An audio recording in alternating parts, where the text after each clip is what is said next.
వారి దేవతలు అనుకున్నా, ఇంకా వేరే వేరే దేవతల గురించి మాట్లాడుకున్నా, దేవుడు వస్తాడని ప్రవచనాలు కొన్ని సంవత్సరాల క్రితమే లిఖింపబడ్డాయంటే అది చిన్న ఆషమాష విషయం కానే కాదు. ఇంకా వారి గురించి చెప్తానని ఇంకా దాఖలాలు కూడా ఉన్నాయి. కొన్ని మాటలు మాట్లాడుకుంటే సర్టిఫికేట్ కూడా ఉండదు. ఆయన ఎక్కడ పుట్టాడో తెలియదు, ఎలా ఉంటాడో తెలియదు. అయినా కానీ వారి రూపాలు ప్రతిభలో నేటికి ప్రపంచంలో కనబడుతూ ఉంటాయి. ఎవరయ్యా అంటే ఎక్కడెక్కడో పుట్టుకొచ్చిన దేవతల గురించి మనం మాట్లాడుకుంటాం. ఇంకా అంతేందుకు మనం తెలుగు రాష్ట్రం నుంచి వచ్చేసాం కాబట్టి మనకు చాలా సుపరిచితమైన విగ్రహాల గురించి బాగా తెలుసు. కానీ మన ప్రభు గురించి మాట్లాడుతున్న మాట ఏంటంటే ఆయన పుట్టకన్నా ముందే ప్రవచనాలు ఉన్నాయంట. ప్రభు గురించి ప్రవచనాలు ఉన్నాయి. ఆయన వచ్చిన తర్వాత చెప్పాలనుకుంది ఇంకా ప్రాంతమే కాదు, ఆమె ఎవరి గర్భాన్ని వస్తుందో కన్యక పేరు కూడా చెప్పారు. కన్యకల్లోనే వస్తారు. ఇంకా మాట్లాడుకుంటే ఆమె ఏ స్థలంలో ఉండి రాబోతుందో స్థలం కూడా ఆయన పుట్టకన్నా ముందే చెప్పేశారు పిల్లగా. ఆ మాట కూడా చూసుకుని ముందుకెళ్దాం పిల్లలు. మనకు దోదమైన పాటలు తెలిసిన మాటలు కానీ ఒక విషయాన్ని నేను ముందుకు తీసుకురావాలని ఆశపడుతున్నాను. మీకు గ్రంథము త్వరగా తీద్దాం పిల్లరా. బెత్లెహేము పరిసర ప్రాంతాల గురించి మాట్లాడుకుని ముందుకెళ్దాం. బెత్లెహేము ఎఫ్రాతా యూదా వారి కుటుంబంలో అంటారు. ఎక్కడంట? బెత్లెహేము ప్రాంతాన్ని కూడా చెప్పేశాడు పిల్లరా. ఒక కుటుంబాన్ని గురించి చెప్తున్నాడు, అంతేకాకుండా ప్రాంతం గురించి కూడా చెప్తున్నాడు పిల్లరా. అది నెరవేర్పు జరిగిందంటారా? మరి జరిగింది కదా పిల్లరా. మత్తయి సువార్త 2వ అధ్యాయం 5వ వచనం చదివిన పిల్లరా. త్వరగా తీద్దాం. కొత్త నిబంధన మొట్టమొదటి పుస్తకం 2వ అధ్యాయం. అమ్మా, యూదా దేశపు బెత్లెహేమా, యూదా దేశపు బెత్లెహేమా, ఎంత మాత్రము అల్పమైన దానవు కావు, పరిపాలించు అధిపతి నీలో ఉండి వచ్చును అని సరిపోతుంది పిల్లరా. ఎక్కడ రాబడిందంట? ఆ ప్రవక్త ద్వారా యూదా బెత్లెహేములో రాబోతున్నట్టు. ఆయన యూదుల్లో నుంచి బెత్లెహేము పరిసర ప్రాంతం నుంచి అదే గ్రామం నుంచి వచ్చినట్టుగా ప్రభు గురించిన ప్రవచనాలు కొత్త నిబంధనలో నెరవేర్పు జరుగుతున్నాయి.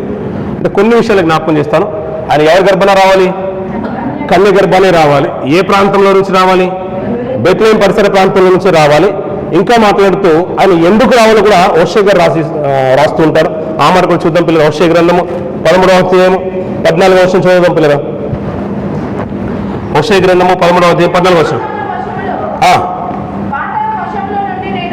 ఆయనను పాతాళ వశంలో నుండి నేను విమోచించుతును,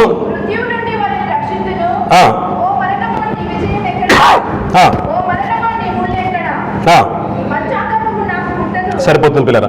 పాతాళంలో నుండి విమోచించడానికి వస్తుందంట. ఇంకా మాట్లాడితే ఏమంటాడు? మృత్యు నుండి వారిని రక్షిస్తాడంట పిల్లరా. ఆయన ప్రభు యొక్క కారణాలు చాలా ఉన్నాయి, ఆయనకు రాకని కట్టే కారణాలు. అందులో కొన్ని విషయాలు ప్రస్తావిస్తూ మనం ఈ రోజుకి మనం ధ్యానం చేద్దాం. ఆయన బెత్లెహేము పరిసర ప్రాంతం నుంచి రావాలి, అంతేకాదు కన్య గర్భం నుంచి రావాలి. ఆయన వచ్చే ఉద్దేశం ఏంటంటే పాతాళం నుంచి వారి ప్రాణాలని విమోచించాలంట, మరణం నుంచి అంటే మృత్యు నుంచి వారిని రక్షించాలంట పిల్లరా. ఆయన రాకల్లోని ఉద్దేశం. ఈ వచనం కూడా నెరవేర్పు జరిగిన సందర్భాన్ని మనం పౌలు గారు గొప్పగా రాస్తుంటారు 15వ అధ్యాయంలో. తెలుసు కదా, మరణమా నీ ముళ్ళెక్కడ. ఆ మాట చదువుతూ ఉంటే మనకి ఇంకా గూస్ బంప్స్ వచ్చే మాట. చూద్దాం జ్ఞాని అయిన మాట. కొరింథీయుల రాసిన పత్రిక 15వ అధ్యాయం. త్వరగా తీద్దాం పిల్లరా. నీ విషయం ఎక్కడ? నీ ముళ్ళు ఎక్కడ? మరణపు ముళ్ళు పాపమే కదా, ధర్మశాస్త్రమే. అయినను మన ప్రభువైన అయిన యేసుక్రీస్తు మూలముగా మనకు జయం అనుగ్రహించుచున్న దేవునికి స్తోత్రము కలుగును గాక అంటాడు. ఎవరి ద్వారా జయం కలిగిందంట? ప్రభు అయిన యేసుక్రీస్తు ద్వారా జయం కలిగిందంట. అంటే ఇది ఎవరు నెరవేర్చేశారు అంటే సాక్షాత్తు మన ప్రభు అయిన యేసు వారే ఈ ప్రవచనాన్ని కూడా నెరవేర్పు జరిగేశాడు. ఇవన్నీ కూడా మాకు బాగా తెలుసని మీరు ఒక్క మాటలు కొట్టిపడేస్తారు. అవునంటారా కాదంటారు పిల్లరా? ఆయన కన్య గర్భాన్ని రావాలి, బెత్లెహేము పరిసర ప్రాంతంలో నుంచి రావాలి. ఆయన వస్తే మరణం నుంచి, ఆ మృత్యు నుంచి మనల్ని రక్షించాలి. ప్రపంచ మానవాళ్ళని మృత్యు కంటే ఒక కేర్ ఆఫ్ అడ్రస్ లేదు, అది ఆ పాతలోకి తీసుకుని వెళ్ళిపోతుంది. అక్కడి నుంచి విడిపించుకొని తీసుకొని రావాలంటే దాన్ని జయించిన వాడే ఈ లోకానికి రావాలి. అలాంటి ఆయన ఎవరైనా ఉన్నారంటే సాక్షాత్తు ప్రభువైన యేసుక్రీస్తు వారే. మనకు బాగా తెలుసు కాబట్టి దీన్ని చాలా తక్కువగా చూస్తున్నాం. కానీ పిల్లరా, మిగతా వారితో కంపేర్ చేసుకుని చూస్తూ ఉంటే ఏమండి, పుట్టకన్నా ముందు కొన్ని ప్రవచనాలు, కొన్ని వేల సంవత్సరాల క్రితం ఉన్న ప్రవచనాలు సహా నెరవేర్పు చేసింది ఎవరైనా ఉన్నారంటే మన సాక్షాత్తు మన ప్రభువే అండి. పుట్టిన తర్వాత కూడా ఆ ప్రతిదీ ప్రవచనాత్మకంగానే ముందుకు వెళ్తుండే. ప్రాంతము చెప్తాడు, గ్రామము చెప్తున్నాడు. అంతేకాదు ఆమె కన్యక అంటున్నాడు పిల్లరా. ఏమంటే ఆ రోజుల్లో చాలా మంది కన్యకలు ఉన్నారండి. మరియమ్మలు చాలా మంది ఉన్నారండి. యూదా గోత్రంలో నుంచి రావాలి. అలాంటి పరిశుద్ధురాలే మరియ కావాలనుకున్నాడు. ఎలాగైతే తన లేఖనాలు ప్రవచనాలు నెరవేర్పు జరగడానికి సంసిద్ధమవుతున్నాయో ఆ మరియను ఎన్నుకున్నాడు, ఆ గ్రామాన్ని ఎన్నుకున్నాడు. ఆయన వచ్చిన తర్వాత 33 సంవత్సరాల జీవిత కాలంలో ఆయన తీసుకున్న ప్రతి నిర్ణయమేమో లేఖనాలను నెరవేర్చడానికి తీసుకున్నాడు. ఇది మనకు బాగా తెలుసు పిల్లలు. కానీ కన్యక నిజంగా కనగలుగుతుందంటారా? కన్యక గర్భాన ప్రభు వచ్చేస్తుంటే చాలా మంది నమ్మడానికి కొద్ది మనకు కూడా కొద్ది జ్ఞానం ఎక్కువైపోయింది అనుకోండి, పుస్తకం బాగా తిరిగేసాం అనుకోండి, మనకు కూడా కొన్ని ఆలోచనలు వస్తుంటాయి ఎలా సాధ్యమండి అని. కొన్ని మాటలు మనకు జ్ఞాపకం చేసుకున్న పిల్లలు. ఫ్రమ్ ద బిగినింగ్లో ఆదాము అవ్వ గారిని చేసిన ఆ చరిత్ర అంతా కూడా మనకు బాగా తెలుసు. ఆది కాండములు ఎలా చేశాడంట? ఆదాము గారిని నేల మంటితోని ఒక మనిషికి రూపం ఇచ్చేసాడంట పిల్లలు. అంటే మనకు పుట్టుకలు చాలా కనబడుతూ ఉంటాయి. అంటే ప్రభువు యేసు గారిని ఒక ప్రత్యేకమైన స్థానం ఇచ్చి ఆయన కన్య గర్భాన వచ్చిన మనం ఎలాగైతే విశ్వసిస్తున్నామో, అంటే కన్యక కనగలుగుతుందా అంటే ఆయన ఒక స్థానాన్ని పక్కన పెట్టి మిగతా జనాల గురించి మాట్లాడుకుంటే, అంటే పుట్టుక ఎలా జరిగింది సృష్టిలో అంటే ఆదాము గారి పుట్టుక మన కళ్ళ ముందుకు వస్తుంది. దేవుడు అంట నేల మంటితో ఆదాము గారిని నిర్మించేశానంట పిల్లల. అంటే ఒక ప్రక్రియను ప్రపంచానికి తెలియజేస్తున్నాడు. ఎలా మనుషులు పుట్టుకొస్తున్నారు అంటే మంటితో దేవుడు ఒక మనిషికి రూపం ఇస్తున్నాడంట పిల్లల. అక్కడ ఒక పుట్టుక కనబడుతుంది, ఒక భర్త అక్కడ కనబడుతుంది. ఎలా పుట్టుకొస్తున్నారంటే నేల మంటితో దేవుడు నరుని నిర్మించేశాడంట. మనకు తెలుసు కదా ఆది కాండంలో. అలా మరి రెండవ జననం ఎలా పుట్టిందంటే మళ్ళీ మట్టిని తీసుకోలేదు దేవుడు. ఎలా తీసుకున్నాడు? ఒక పక్కట ఎముకను తీసుకున్నాడు. ఆదాములో నుంచి ఒక ప్రత్యేకమైన స్థానం ఇచ్చి ఒక ఎముకను తీసుకొని అవ్వను కలిగేశాడు. మళ్ళీ రెండొక పుట్టుక మనకు పరిచయం చేస్తున్నాడు దేవుడు. ఆయన చేసిన విధానాలు చూడని మళ్ళీ అందరూ వాడిని నేను వాడట్లేదు, నేను వాడను అంటున్నాడు. నాకంటే ఒక ప్రత్యేకమైన స్థానం ఉంది. దేవుడు అంటేనే పిల్లరా, దేవుడు అంటేనే మనకు ఒకటి గుర్తుంచుకోవాలి. ఆ మధ్య కాలంలో చాలా మీమ్స్ మనం చూస్తుంటాం, రీల్స్ మనం చూస్తుంటాం. ఒక యాక్టరు ఇలా చేతితో నీళ్ళు అనగానే ట్రైన్ వెనుక వెళ్ళిపోతుందంట పిల్లరా. విన్నారా లేదా? మీరు చూసారు లేదా? బహుశా మీకు బాగా సుపరిచితమే. ఇలా అనుకో ఉంటే ట్రైన్ వెనుక వెళ్ళిపోతుందంట. ఇది పిచ్చి కాకపోతే ఇలాంటివి పెడతారని మనం అనుకున్నాం. ఆయన మనుషులకు అసాధ్యమే, కానీ దేవుడు అంట లేని వాటిని ఉన్నట్టుగా చేయవాడంట. అదే దేవుడు. ఆయన క్యారెక్టర్ ఏంటయ్యా అంటే లేని వాటిని ఉన్నట్టుగా చేసేవాడే దేవుడు. ఇప్పుడు అందరినీ ఆ చేస్తే ఆయన దేవుడు ఎలా అవుతాడండి? మనం బాధపడినట్టుగా మనం ఆలోచించినట్టుగా మన ఆలోచన లేదంటే ఇది అయిపోగానే త్వరగా వెళ్ళిపోవాలి, ఏదైనా స్పెషల్గా మనం కుక్ చేసుకోవాలి, మనం ఫుడ్ తినాలి, మనం ఆలోచించుకో మళ్ళీ రేపు కూడా డ్యూటీ కూడా ప్రిపేర్ అవ్వాలి, ఇది మన ఆలోచన. కానీ దేవుని ఆలోచన ఎలా ఉంటాయంటే సర్వమానవానికి కావాల్సిన ప్రతి ఈవిని తగిన కాలంలో ఇవ్వాలి. ఎవరు ఇవ్వలేంది, ఎవరు చేయలేంది, ఎవరు ఆలోచించినట్టుగా ఆలోచించలేంది, అంతే కదండి. అందుకని లేని వాటిని ఉన్నట్టుగా, ఉన్న వాటిని లేని వాటిగా చేయవాడే దేవుడు. ఆయన ఆలోచన విధానం చూడండి. మట్టి నుంచి ఆదాము చేశాడు, మళ్ళీ మట్టిని వాడలేదు. ఆదాము పక్కటెముకలని అవ్వను చేశాడు, మళ్ళీ పక్కటెముకను వాడలేదు. మళ్ళీ మూడో జన్మానికి 2 జన్మాలు మనకు అక్కడ కనబడుతున్నాయి. ఒకటి మట్టి నుంచి వచ్చిన పుట్టుక, 2 పక్కల నుంచి ఎముకల నుంచి వచ్చిన పుట్టుక, రెండవది ఇద్దరు కలయిక వల్ల వచ్చిన పుట్టుక కనబడుతుంది. 3 జన్మాలు అక్కడే కనబడుతున్నాయి. సారీ, అక్కడే కనబడుతున్నాయి కదా పిల్లల. 3 జన్మలు అయిన తర్వాత దేవుడు దానితో ఫిక్స్ చేశాడు ప్రపంచ మానవాళికి. జన్మలన్నీ కూడా భూమిని ఈ రీతిగానే మీరు నిర్ణయించమన్నాడు. భూమిని మీరు నిర్మించండి, అభివృద్ధి పరచండి, దాన్ని లోపరచుకోండి. అల్టిమేట్గా ఏంటంటే నా యొక్క ఇష్టాన్ని అంతా కూడా మీరు ఏం చేయాలంటే నెరవేర్చాలి, విస్తరింపచేయమన్నాడు. భూమిని అంతా కూడా మీరు విస్తరించండి. ఆదాము మీరు విస్తరించండి, మీ భార్య భర్తలు ఇద్దరు విస్తరింపచేయండి. భూమిని అంతా కూడా విస్తరింపచేయాలని ఒక భారాన్ని తన పిల్లలైన వీరి మీద పెట్టేశాడు దేవుడు. ప్రపంచాన్ని దానికి ఫిక్స్ చేశాడు పిల్లల. జనాలలో 3 రకాలు మనకు అక్కడ కనిపించేసాయి. ఇక మన కన్యక, ఆ 4వదే కన్యక గర్భాన దేవుడు పుట్టిస్తున్నాడు పిల్లలు. దీనికంటే ముందుగా ఒక మంచి మాట జ్ఞాపకం చేసుకున్న పిల్లల, మనకు ఆదాము గారు మనకు బాగా తెలుసు. అలాగే కొత్త నిబంధనకు వచ్చే కంటే ముందుగానే కొత్త నిబంధనలో మొట్టమొదటి మాట ఎవరి పేరు ప్రస్తావించబడుతుంది? అక్కడ అబ్రాహాం గారి పేరు ప్రస్తావించిన పిల్లల.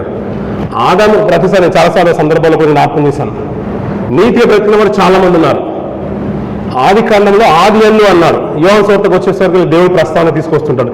కానీ కొత్త నిబంధనకి మూలమే అబ్రాహాం గారి పేరు వస్తుంది పిల్లల. ఆయన అంత ఇంతలా పోల్చుకోవడానికి ఒక గ్రంథానికి, నిబంధన రక్తానికి మూలమైన మాట అబ్రాహాం గారి పేరు తగిలించి మరి పెడుతున్నాడు. ఎందుకు అంత గొప్పవాడు అంటే చాలా గొప్ప పిల్లల. అతని గురించి మనం చాలా లోతుగా మనం ఆలోచిస్తుంటాం. కానీ వారి జీవితంలో దేవుడు గొప్ప మేలు చేశాడు పిల్లల. మనకి ఇంతవరకు మనకు తెలిసిన విషయంలో 4 మన స్థితిగతులు చూసాం. కన్యక గర్భాన వచ్చిన ప్రభువైన యేసుని చూసాం. ఆదాము గారు జననానికి ఏ రీతి కారణమైందంటే మట్టి నుండి దేవుడు తీసుకొని వచ్చాడు. ఆదాములో నుంచి అవ్వను తీసుకొని వచ్చేసాడు. ఆదాము తర్వాత వీరిద్దరి కలయిక ద్వారా, అవ్వ తర్వాత వచ్చిన కలయిక, ఇద్దరి కలయిక ద్వారా వచ్చిన పుట్టుకలు చూసాము. ఇది ఇంతవరకు బాగానే ఉంది. మరియమ్మ గర్భాన ప్రభు వచ్చే వరకు కూడా 3 జన్మాలే ప్రపంచానికి తెలుసు పిల్లల. అలా నాలుగవది ఏమన్నా ఉందంటే సాక్షాత్ మా ప్రభువైన యేసు వారి జననంతోనే ప్రపంచానికి ఒక సూచన తెలిసింది. అందుకని ఏంటంటే యెషయా గ్రంథంలో మాట, కాబట్టి ప్రభువు తానే ఒక సూచన అంటే కాబట్టి ప్రభువు తానే ఒక సూచన, ఒక అద్భుతాన్ని తానే చేస్తానంట. సూచక్రియ తానే చూపిస్తానంట. ఇప్పుడు అందరిలో ఆలోచించండి పిల్లరా, అందరిలో ఆలోచించండి. మామూలుగా ప్రభువైన యేసు భూమి మీద సంచరిస్తున్న కాలంలోనే అప్పటికే యేసు అనే పేరు వ్యక్తి కలిగిన వ్యక్తి బైబిల్ గ్రంథంలో కనబడుతూ ఉంటాడు. యేసు పేరు పెట్టుకున్న వ్యక్తి బైబిల్ గ్రంథంలో లిఖింపబడ్డది. ఈ రోజుల్లో యేసు అనే పేరు కలిగిన సహోదరులు కూడా మనకు కనబడుతూ ఉంటారు. అంటే ఆ రోజు కూడా ప్రభువైన యేసు సాదా సీదాగా అందరి గర్భాన్ని వచ్చినట్టుగానే ఇద్దరు కలయిక ద్వారా వచ్చేసారు అనుకోండి, ప్రపంచం గుర్తెరుగుతుందంటారు. రక్షకుడు వస్తాడు, విమోచకుడు వస్తాడు, మెసేజ్ వస్తాడని కొన్ని వందల సంవత్సరాల క్రితం నుంచి ప్రవచనాలు ఉన్నాయి. తీరా ప్రభు వచ్చింది ఏంటంటే ఆషామాసి వ్యవహారంగా ఒక కుటుంబం నుంచి వచ్చేసారు అనుకోండి, ఎవరైనా గుర్తెరుగుతారంటారా? ఎవరు గుర్తెరగారు. అందుకనే ఇందాక చదువుకున్న మాట అది మళ్ళీ చదవండి, 7వ అధ్యాయం 14వ వచనం యెషయా గ్రంథం. కాబట్టి ప్రభు తానే ఒక సూచన మీకు చూపును, ఆలకించుడి, కన్యక గర్భవతి సరిపోతుంది పిల్లలు. ఎవరు కనాలంట? కన్యక ఎందుకు కనాలంటే ఒక సూచక్రియ లాంటిది ఉండాలి. ఒక అద్భుతం జరిగితే అద్భుతం చేయమని మనం ఎన్ని పాటలు అయితే పాడతామో, అద్భుతం లేకుండా మీరు ఎవరు వస్తారా పిల్లరా? ఎవరు రారు పిల్లరా. అంత ట్రెండ్ మారింది. క్రైస్తవుల్లో కూడా ఒక మంచి అంటే మెచ్యూర్డ్ లైఫ్లోకి వచ్చేసాం. ఏంటంటే ఒక మిరాకిల్స్ జరిగితేనే సాహసంకి వస్తాం, మిరాకిల్స్ లేకపోతే మనకు సాహసాలు రాము. చాలా మట్టుకు అడగైపోయారు పిల్లలు. కానీ విశ్వాసంలో బలమైన కుటుంబాలు ఉంటాయి చూసారు పిల్లలు. వృద్ధాప్యంలో మన తాతలను చూసేవాళ్ళం. ఎన్ని కష్టాలను ఉండని సాహసం రోజున వాళ్ళు ఎక్కడికి వెళ్ళరు పిల్లరా. ఒక నిష్ఠతో ఉంటారు. పొద్దున్నే స్నానం చేసేసి అన్ని కావాల్సిన సదుపాయాలన్నీ కూడా అరేంజ్ చేసుకుని వెంటనే చర్చిలో ఉంటారు. ఎవ్రీడే ఈవినింగ్ టైంలో ఒక సర్వీస్లో ఒక రేడియో ధారావాహిక వచ్చేది. ఆ 7 గంటల సమయంలో ఆ టైంకి వాక్యాన్ని రేడియోలో వినేవాళ్ళు పిల్లలు. అప్పట్లో చూసేవాళ్ళం గొప్ప స్థితిగతులు, భక్తి జీవితాలు. ఈ కొత్త జీవితాలకు వచ్చిన తర్వాత ట్రెండ్ మారేపోతుందంటే మిరాకిల్స్ లేకపోతే ఎవరు ప్రభుని నమ్మరు పిల్లరా. అందుకనే ఇజ్రాయేల్ జనాంగం గురించి ప్రభువుకు బాగా తెలుసు కాబట్టి ప్రభు తానే ఒక సూచన మీకు చూపిస్తాడు. ఆ సూచక్రియ ద్వారానే నా కుమారుని ప్రపంచానికి పరిచయం చేయాలనుకున్నాడు. ఎందుకు అన్నాడంటే నిర్గమకాండము 4వ అధ్యాయంకి వచ్చిన పిల్లలు ఒక మాట చూద్దాం. నిర్గమకాండము 4వ అధ్యాయం 7-8 వర్షం చదువుదాం పిల్లరా. అమ్మా తర్వాత ఆయన నీ చెయ్యి మళ్ళా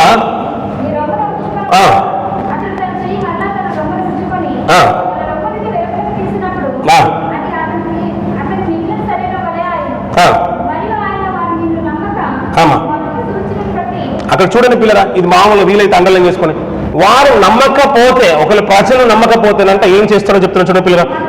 మొదట సూచనను బట్టి వినకపోయిన ఎడల అంటే ఒకసారి సూచక్రియ చేస్తానంట మోషే గారు. ఒకవేళ ప్రజలు నీకు ప్రత్యక్షమైంది యెహోవాని నమ్మకపోతేనంట మళ్ళీ ఇంకొక సూచక్రియ చేస్తానంటున్నాడు. అంటే సూచక్రియ చేస్తేనే ప్రజలు ఏం చేస్తారు? నమ్ముతారు. అంటే ఏ జనాంగం అది? ఇశ్రాయేల్ జనాంగం గురించి చెప్తున్నాడు, తన ప్రజల గురించి చెప్తున్నాడు. మనం కూడా పిల్లల సూచక్రియలు జరిగితేనే మనం నమ్ముతాం పిల్లరా. మనం ప్రార్థించుకున్నప్పుడు మనకు ప్రతిఫలం దక్కలేదు అనుకోండి పిల్లలు చాలా విసిగిపోతాం. చాలా మంది సహోదరులు ఏంటంటే దేవుడి కుటుంబాల్లో పిల్లరా నాకు గర్భఫలం కోసం ఎదురు చూస్తున్నానండి, ప్రార్థించండి అన్నప్పుడు ప్రార్థన చేశాము, ఆడపిల్ల వచ్చేసిందని సహవాసం మానేశారు. చాలా బాధ అనిపించింది. అయితే దానికి దీనికి సంబంధం ఏంటండి? ఇప్పుడు లేని వారిని పక్కన పెట్టుకొని నువ్వు ఉన్న స్థితిని బట్టి నువ్వు ఆలోచించు. ఎంత భాగ్యులం మనం. ఆడపిల్ల పుట్టిందని సహవాసం మానుకోవడానికి ఎవరి మీద ద్వేషం, ఎవరి మీద కోపం అండి? ఇది మన సంఘంలో జరిగే స్థితి గురించి చెప్తున్నాను. మీకు ఇంకా తెలుసో లేదో ఆ వార్త. ఇప్పుడు మీరు అందరూ చెప్పేయండి, నేను చెప్పేశాను మీకు. ఆడపిల్ల పుట్టిందని సావాసం మానుకున్నాం. ఎక్కడికి వెళ్ళిపోయామండి మనం? ఏ స్థితిలో ఉన్నామండి మనం? ఒక సూచక్రియ బట్టి నమ్మకపోతేనంటే తన ప్రజల గురించి చెప్తాను. దేవుడు చెప్తున్న మాట, మోషే నువ్వు అంటున్నావు కదా యెహోవా ప్రత్యక్షం కాలేదని ప్రజలు అంటారేమో, నేను ఒక సూచక్రియ చేయమంటున్నాను కదా. అది చేసిన తర్వాత కూడా నమ్మకపోతే మళ్ళీ రెండొక సూచక్రియ చేయంటున్నాను. కింద చూడండి పిల్లలు, వారి 2 సూచనలు బట్టి నమ్మక నీ మాట వినకపోయినా ఎడలా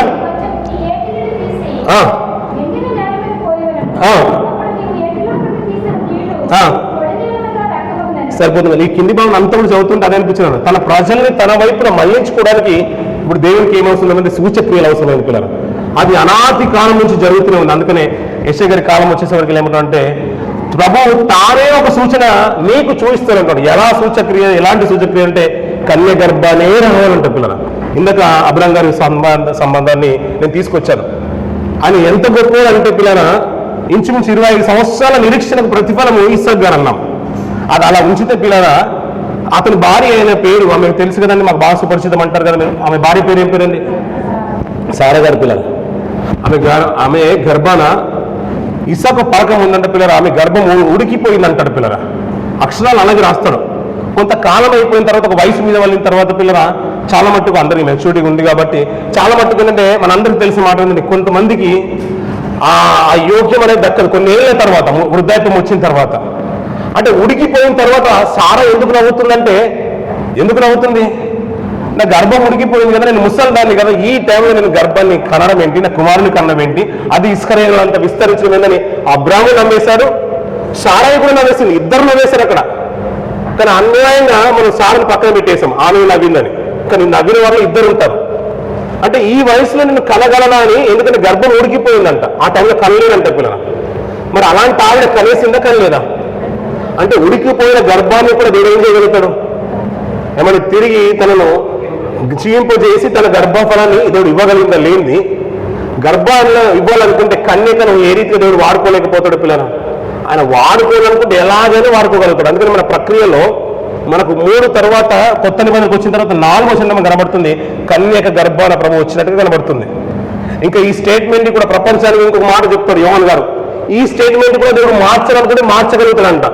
ఇద్దరి కలయిక ద్వారా వచ్చే జనాంగాన్ని ఆ విధమే కాకుండా ఇంకొక కొత్త జనాంగాన్ని కూడా దేవుడు సృష్టించగలుగుతాడంట. లూకాసు వార్త చూడండి పిల్లలు, ఆ మాట కూడా అంటారు.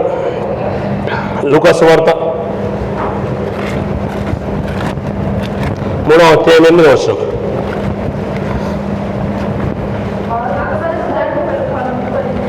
అమ్మా, ఫలించుడి, అబ్రాము తండ్రి అని మీలో మీరు అనుకునవద్దు.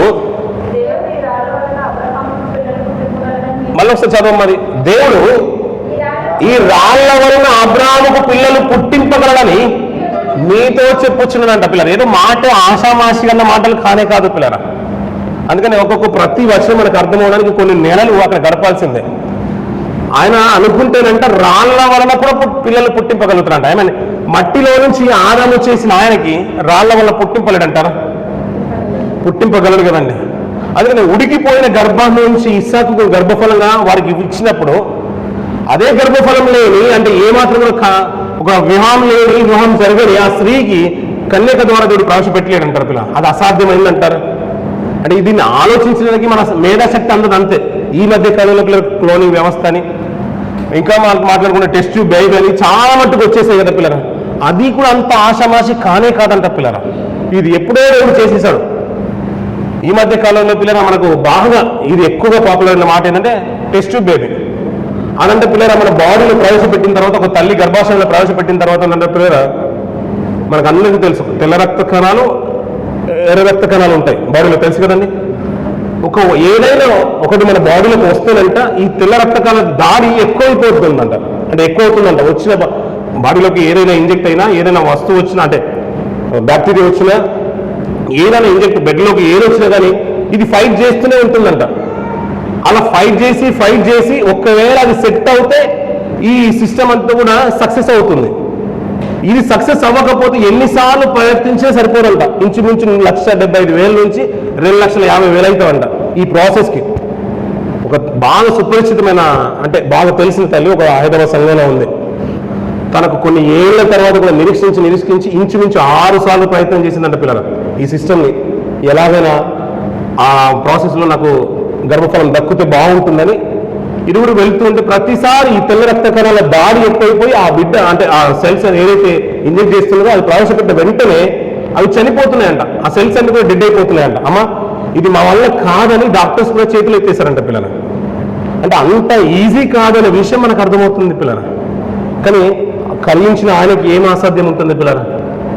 దేన్నైనా చేయగలుగుతారు. కొన్ని ప్రక్రియలు మనం ఆలోచించడం పిల్లలు. ఇవన్నీ అర్థం అవడానికే కొన్ని చెట్లను చూసినా, కొన్ని జంతువులు చూసినా వారు ఎవరి సహాయం అక్కర్లేదు పిల్లల. తనకు తానుగా కనగలుగుతున్నాయి, తనకు తానుగా ఇంకొక విత్తనాలు ఇస్తున్నాయి, ఇంకొక కొన్ని తనకు తానుగా కొన్ని తన ప్రతిరూపాలని లోకంలోకి ప్రవేశపెడుతున్నాయి. ఇవన్నీ చేయగలిగింది నాకు అసాధ్యమైన ఏదైనా కలగా. ఆ మాట అంత డెప్త్ ఉంది కాబట్టి ఆ మాట అంటున్నాడు. నీకు అమ్మా సారా నువ్వు అలా మాట్లాడుతున్నావు నువ్వు నవ్వుతున్నావు కదా, నా మాట నువ్వు చూసి నువ్వు నవ్వుతున్నావా? ఉడికిపోయే రీతిగా చేసేది నేనే, దాన్ని తిరిగి జీవింపగల సామర్థ్యం కలిగిన వాడిని కూడా నేనే, నేను నీకు ఇవ్వలేనా? ఇంకా కొత్త మీదకి వచ్చే వరకు మాట చూడండి పిల్లలు, రాళ్ల వల్ల కూడా ఏం చేస్తున్నాడు దేవుడు? పిల్లల్ని పుట్టింపగలుగుతున్నాడు పిల్లలు. ఏమంటే ఆయన వచ్చిన తర్వాత ఆయన ప్రక్రియ అంతా కూడా చూడండి పిల్లలు. సాషామాషిగా ఈ లోకంలోకి వస్తుంటే ఆయన ప్రభు అని చెప్తే ఎవరు నమ్ముతారండి?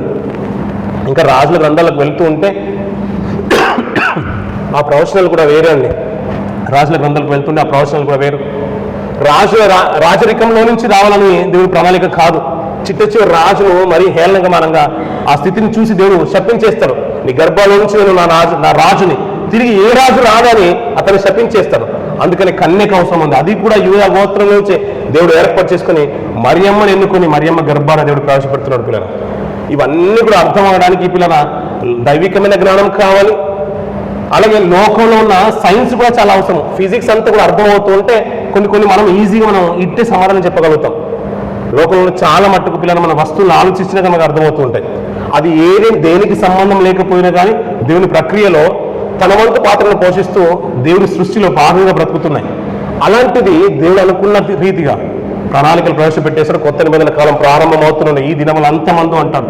కాలము పరిపూర్ణమైనప్పుడు అంటాడు. కన్యక ద్వారా మరియమ్మ గర్భాన బెత్లెహేము పరిసర ప్రాంతంలో ప్రభుని ప్రవేశపెట్టిన తర్వాత ప్రపంచానికి ఏలికగా చూపించాలనుకున్నాడు ప్రభుని. అందుకని అందరికీ వింతగా చూపించేశారు. సర్వలోక సమూహం అంతా కూడా ఆయన సన్నిధి చేరిన తర్వాత ఆ ప్రకాశం ఎంత ఉంటుంది పిల్లలు. అప్పట్లో ఉల్క పడిందనే మాటలు మనం వింటుండేవాళ్ళం.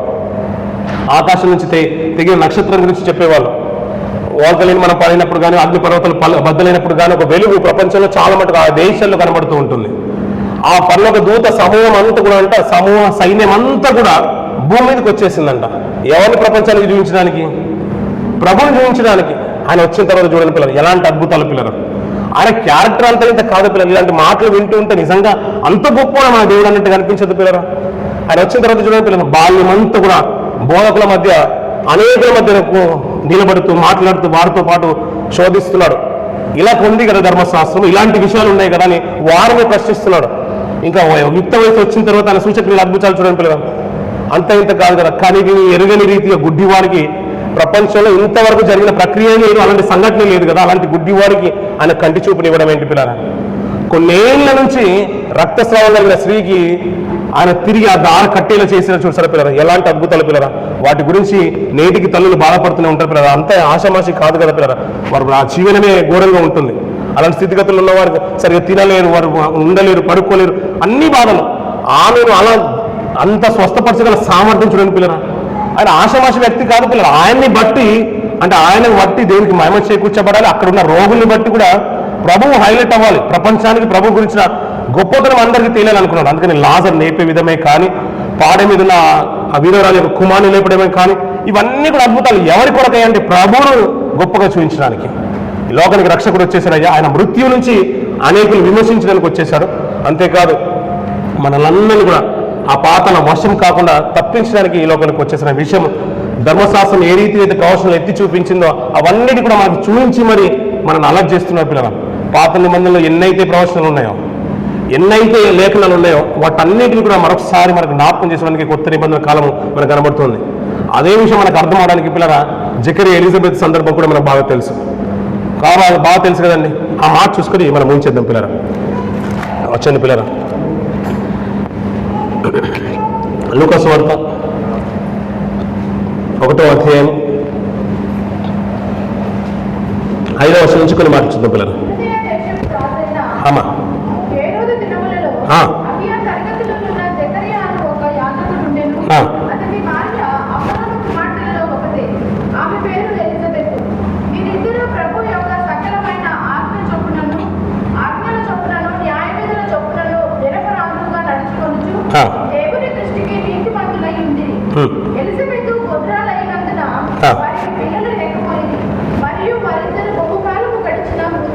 సరిపోతుంది పిల్లలు. ఏమైపోయారంటే బహుకాలం గడిచిన వృద్ధులైపోయారు. వారికి ఇచ్చారా లేదా దేవుడు? ఏమంటే అలాంటి సాధ్యపడని కూడా చేయగలుగుతాడు కదా మన దేవుడు. సాధ్యపడని కూడా చేయగలుగుతారు కదండి. అసాధ్యమైనది కూడా సుసాధ్యమైనది చేయగల సామర్థ్యుడు ఎవరండి? మన దేవుడు. అందుకనే ఆయన్ని మనం దేవుడు అంటున్నాం. మనం అందరితో పోల్చట్లేదు, మనుషుల్లో రూపలేదు. ఎవరు చేయలేనిది, మనుషులకు అసాధ్యమైంది దేవునికి సాధ్యపరచగలిగింది. అందుకని ఆయన్ని దేవుడు అంటున్నాం. అందుకని కన్యక గర్భాన కూడా ఆయన పుట్టింపగలనే విషయం మనకు అర్థమవడానికి ఎన్ని చందాలు మన ముందునే ఉన్నాయి పిల్లలు. మనం ఆలోచించక దాన్ని చాలా తక్కువగా అనుకుంటాం. లోకంలో ఉన్నవారు ఎవరైనా ప్రశ్నించారనుకోండి, చాలా ప్రశ్నిస్తుండండి, ఇలాంటి వారికి ఏ సేవకులు కూడా సమాధానం చెప్పలేరనే ఒక ఆలోచనలో మనం వెళ్ళిపోతాం. నిజమే అనిపిస్తుంది, అవునండి ఇది ఎలా సాధ్యం అనిపిస్తుంది.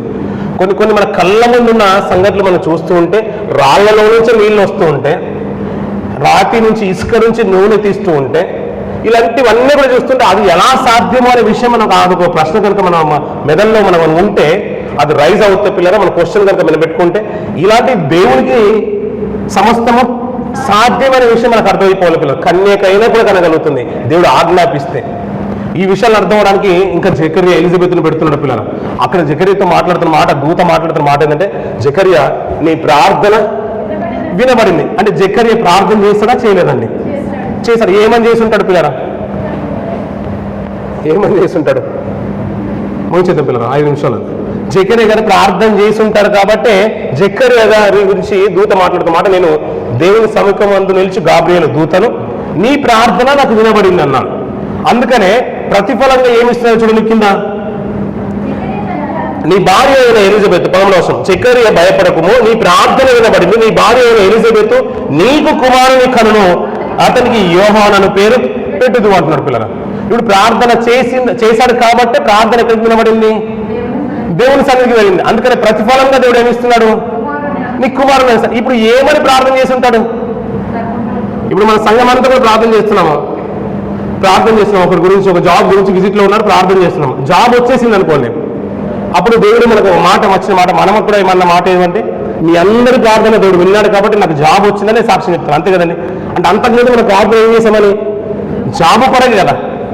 ఏమన్నా ఇంత వయసు వచ్చిన జకర్యా ఎలిజబెత్లు, జకర్యా యాజక ధర్మాన్ని చేస్తున్న జకర్యా, ఆయన సన్నిధిలో ఉన్న ఆయన, ధూపం వేసి ఆయన, అభియ తరగతిలో ఉన్న ఈయన, ఆహారంలో కుటుంబంలో ఉన్న ఈ వీళ్ళు దేవుని సన్నిధిలో నిలబడి యాజకుడు తన కొరకే ప్రార్థన చేసుకుని ఉంటాడా? ఏమని నా మాట అర్థమవుతుందండి. ఇప్పుడు సంఘంలో నిలబడి నేను మార్చి నా భార్య గురించి, నా పిల్లల గురించి నేను చెప్తున్నాను అనుకోండి, ఏమన్నా ఈయనకే ఉన్నారు భార్య పిల్లలు, ఈయనే ఉన్నారా, వీళ్ళ గురించి మాట్లాడి ఎంత షేమ్ ఉంటుందండి. ఏమైనా మీకు అనిపిస్తుందా లేదా? నాకైతే అనిపిస్తుంది. అందరూ పనువారు నా కుటుంబం గురించి చెప్పడానికి నాకు మనసు రాదండి, మీకు అనిపిస్తుందండి. ఇప్పుడు సేవకుడు ఉన్న నేను కానీ మా తోట సేవకులు ప్రతిసారి నా కుటుంబం గురించి హెచ్చించుకున్నాం అనుకో, మీరేమనుకుంటారండి? అంటే మాకు లేవ కుటుంబాలు అనుకోరండి. అనుకుంటే కామన్ కదండి. అందరి గురించి చేసినప్పుడు నా కుటుంబం గురించి, మీ కుటుంబం గురించి పొరపాటు లేదు. ప్రత్యేకంగా నా కుటుంబాన్ని నేను హైలైట్ చేసుకుంటాను అనుకున్నాను ప్రతిసారి. ఎలా ఉంటుంది? అందుకని జకర్యా ఇప్పుడు దేవుని సన్నిధిలో యాజక ధర్మం చేస్తున్నాడు. ఇప్పుడు ఏమని ప్రార్థన చేసి ఉంటాడు? ఏమని ప్రార్థన చేసి ఉంటే అది ఆయన సన్నిధికి చేరి ఉంటుంది. ఆ దానికి ప్రతిఫలంగా నీ భార్య గర్భిణి అవుతుంది, నీకు ప్రతిఫలంగా నీ కుమారుని ఇస్తాను, అతనికి యోహాను అనే పేరు కూడా పెడతామని దూత వర్తమానం చెప్తుంది పిల్లరా. ఎందుకంటే ప్రవచనాలు నెరవేర్పు జరగాలంటే, క్రీస్తు రాకలు జరగాలంటే దానికంటే ముందు ఒక ప్రవక్త రావాలి ఆయన మార్గాన్ని సరళం చేయడానికి. ఆ ప్రవచనాలు నెరవేర్పు కావాలి కాబట్టి అతని విమోచన కొరకు, విమోచకుడి కొరకు, రక్షకుడి కొరకు సువిధానం మనకు కనబడుతూ ఉంటాడు. ఇంకొక స్త్రీ కనబడుతుంది దేవాలయంలో కొన్ని సంవత్సరాలుగా అన్నాను, ఒక ప్రవక్తని కనబడుతుంది. వీరందరి యొక్క నిరీక్షణ ప్రతిఫలం ఏంటంటే యోహాను గారు ముందు రావాలి. ప్రభు రావాలంటే ఎవరు రావాలి ముందుగా? ఏలి యొక్క ఆత్మయు ఏలి యొక్క శక్తియు గలవాడైనా ఎవరు రావాలి? ఇప్పుడు యోహాను రావాలి. ఇప్పుడు ఈ జకర్యా ఏమని ప్రార్థించి ఉండాలి? నీ రక్షకుని బయలుపరచు తండ్రి అని ప్రార్థన చేయాలి. నీ రక్షకుడు రావాలి, ప్రపంచ మానవాళి కొరకు మోక్షణ తీసుకురావడానికి, రక్షణ తీసుకురావడానికి, మృత్యులో నుంచి అనేక ఆత్మలను రక్షించడానికి, పాపల వశం కాకుండా నీ పిల్లలందరూ కూడా రక్షించడానికి మాకు విమోచకుడు కావాలి, మాకు మెస్సేజ్ కావాలి. నేను తప్పకుండా పంపిస్తాను. జకర్యా నీ ప్రార్థన వినబడింది. నీ కోసమే ప్రార్థించుకోవట్లేదు, నీ ఇజ్రాయేల్ సమాజం అంతటి గురించి ప్రార్థన చేస్తున్నావు, ప్రపంచ మానవాళి కొరకు ప్రార్థన చేస్తావు. అందుకనే అది ఎవరి గుండెనే కాదు, నీ భార్య తరపునే వస్తుంది, నీ కుటుంబంలోనే ప్రారంభమవుతుంది. వృద్ధాప్యంలోనే ఎండిన గర్భాన్ని పిల్లరా, అప్పటికే ఉడికిపోయిన గర్భాన్ని వృద్ధులైన వారి కుటుంబంలో కూడా వింత చేయగలేనిది కన్యక గర్భాన ప్రభువుని రప్పించలేడు దేవుడు. ఆయనకు అసాధ్యమైన ఉందంటారా పిల్లరా? అందుకని మన ప్రార్థన ఎలా ఉండాలంటే పిల్లరా, మన గురించి మనం ప్రార్థన చేసుకోవడం తప్పులేదు, కానీ ప్రపంచ మానవాళి కొరకు, సమాజం కొరకు, సంఘం కొరకు ప్రస్తావన ముందుంటే వీరు నా కోసం ప్రార్థన చేయట్లేదు. అంటే దేవుడి కొరకు ఆలోచన ఉంటే వారు స్వార్థం కొరకు ప్రార్థించుకోవట్లేదు, ఎదుటి వారి గురించి ప్రార్థన చేస్తున్నాడు కాబట్టి వారి గురించి కూడా ప్రార్థన చేసడానికి తన కుటుంబాన్ని లేవడతారు, ఒక సంఘం లేవడతారు. అందుకని స్త్రీల సమాజం ప్రార్థించినప్పుడు కానీ, యవనస్తులు ప్రార్థన చేసినప్పుడు, ఉపవాస ప్రార్థన చేసినప్పుడు కానీ వాళ్ళ ప్రార్థనల అవసరం గురించి ఎక్కువగా ప్రార్థన చేస్తుంటాం. వారి కోసం ప్రార్థన చేస్తున్నాం, ఎదుటి వారి కొరకు. అప్పుడు మనందరి పని ఎవరు చూస్తారు? దేవుడు చూస్తాడు. ఇప్పుడు వారు బహుగా ఆశీర్వదింపబడ్డారు అనుకోండి, దానివల్ల సంఘంలో ఒక కార్యక్రమం జరిగింది, అందరికీ వీళ్ళు ప్రార్థనకు ఆహ్వానిస్తారు, కార్యక్రమానికి పిలుస్తారు. అప్పుడు అందరూ తృప్తి పడేదే కదా. అందరు కార్యక్రమంలో దేవునికి కృతజ్ఞతాస్తుతి చెల్లిస్తాం. దేవా వారి జీవితంలో మేలు చేశారు కాబట్టి సంఘంలో ఇలాంటి కార్యక్రమం జరిగిందని దేవునికి కృతజ్ఞతాస్తుతి చెల్లిస్తాం. అందుకని భక్తుల జీవితాలు చూసినప్పుడు కానీ, ప్రవక్తల జీవితాలు చూసినా కానీ, యాజక ధర్మాన్ని చేసే ఈ జక్కరి జీవితం చూసినా కానీ తనకు తానుగా ప్రార్థించుకోవడం అనిపించదు. ఎందుకంటే ఇశ్రాయేలుకు విమోచకుడు కావాలి. నువ్వు కన్యక గర్భాన వస్తాడన్న కదా మెస్సయ్య, ఎప్పుడు వస్తాడు అనే ప్రార్థన వాళ్ళు ఇంకా చేస్తూనే ఉన్నారు పిల్లలు. అందుకనే వెంటనే దూత నిలబడి మాట్లాడుతున్న మాట ఏంటంటే, అది ప్రారంభము జరిగిపోతున్నది ఎవరో కాదు, నీ భార్య గర్భంలో నేను యోహాన్ని పుట్టిస్తున్నాను, అతను వచ్చి మార్గాన్ని సరళం చేస్తాను, దాన్ని తదనంతరం జరిగేదే రక్షకుడు ఈ లోపలికి రాబోతున్నాను. అందుకని క్రిస్మస్ సీజన్లో ఉన్నాం కాబట్టి పిల్లల ప్రభు గురించి ఆలోచించే ప్రతి మాట మన ఆత్మీయ జీవితానికి మేలైపోవాలి, దోహదపడాలి. మనం చిన్నగా చూడడం మానేయాలి. ఇది ప్రవచనాలు నెరవేర్పు జరుగుతుందంటే నిజంగా ఆయన ప్రణాళికలు ఎన్ని భాగాలు ఉంటే, ఈ రీతి ఆయన సన్నిధిలో మనం కూడా ఉన్నామంటే, ఆయన సన్నిధికి వచ్చామంటే ఇది ఆశమాసగా జరిగింది కాదు. ఆయన దృష్టిలో మనకంటే ఒక గొప్ప స్థానం ఉంది. అందుకని నేను సాహసం నేను మానుకోను.